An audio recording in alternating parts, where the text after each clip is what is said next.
Hey guys, this is Vid, and today I have a very special deck tech for you. If you've ever wanted to try out Wild, but you weren't sure where to start, I have the perfect deck for you.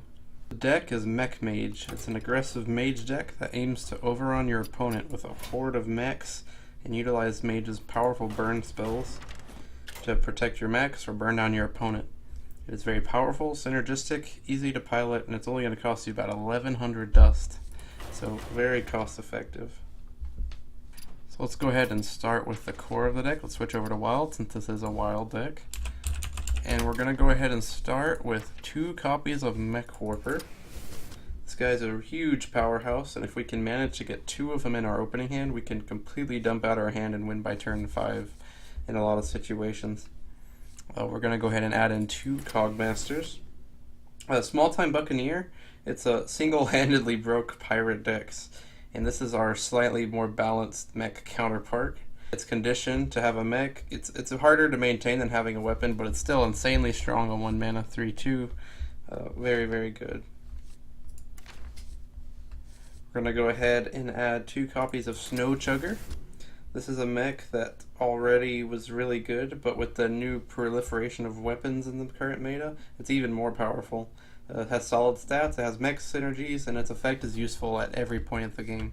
And I'm going to go ahead and add 2 copies of Goblin Blastmage. I really wanted to keep the deck cost low, but this guy's just simply too good. He's a well-statted 4-drop, and his effect can easily swing the game into your control if you fall behind against aggro or help you close out a victory against a slower deck. Must-have card, unfortunately, even though it's a rare. So now we're going to go ahead and add the bulk of our mech army in now that we have our core cards. And go ahead and run a couple Clockwork Gnomes just to have an early game mech. We're going to run 2 Harvest Golems for a bit of resiliency. It helps us against board clear, helps ensure that we have a mech on the board. It's a standard card too, so you can go ahead and put it in your standard decks if you're needing a solid 3-drop. We're going to go ahead and add Annoy Tron, mostly for the mech synergy.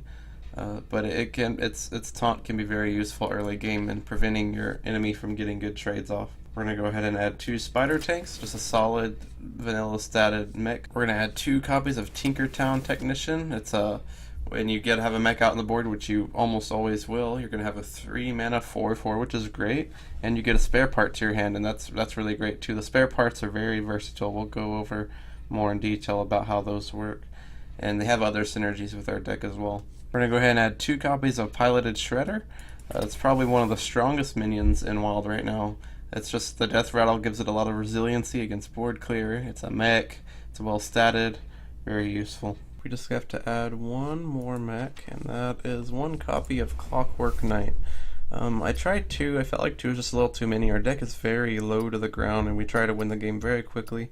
We don't want too many drops that are too high mana cost, so only 1 copy of him. Now for our non-mech cards, we're going to go ahead and grab 2 copies of Arcane mIssles for removal and damage. Mana Wyrm, just because it's a very solid mage. You run this in almost every mage deck that isn't super slow, which is very good. I messed around with Flame Cannon but ended up taking it out of the main board. You really want to be doing damage to your opponent's face. I'm going to go ahead and get 2 copies of Frostbolt. Again, very versatile, good for killing them or clearing the board. I'm going to run 1 copy of Unstable Portal. Now this is very optional. We need some form of card draw. The best form is Gorilla Bot, but that's an adventure card, so we can't include this in this budget build. But if you don't want to craft the Unstable Portal, because it's 100 dust, you can go ahead and run 1 copy of Arcane Intellect instead, and it might even be better. I just really like Unstable Portal. I think it's really cool. It's kind of like drawing a card. It gives you a discounted minion, and it buffs Mana Wyrm too, so that's really good. We're going to go ahead and run Fireball as well. Another, again, just clearing the board, killing them. It's just going to be super valuable. So there's the deck. It's only about 1100 dust and very competitive. I was playing it last season while I was refining it in rank 5 Wild, and I did a really good time. I even about a 50% win rate of over 15 to 20 games. It's pretty good. I'm going to go ahead and release some videos of me play testing this and explaining how it plays. It's very strong, and if you want to get into Wild, this is the way to do it. The first upgrade I would probably make, if I had to pick one thing, is I would probably first add Lotheb. So I would take out Clockwork Knight and go ahead and add in Lotheb. The ability is just so much more useful. You can really just take out their board clear. If it's turn 6, coming up to turn 7 against a mage, you drop Lotheb, you prevent them from plane striking, and then you kill them. Very useful in an aggro deck. The next upgrade I would make, if I had to pick one, I would go ahead and get Gorillabot. He's from League of Explorers, and he's a great source of card draw. So I would go ahead and cut that unstable portal and add in a Gorillabot. If you feel like you need more, you can go ahead and cut a Piloted Shredder as well, and go ahead and add in another Gorillabot.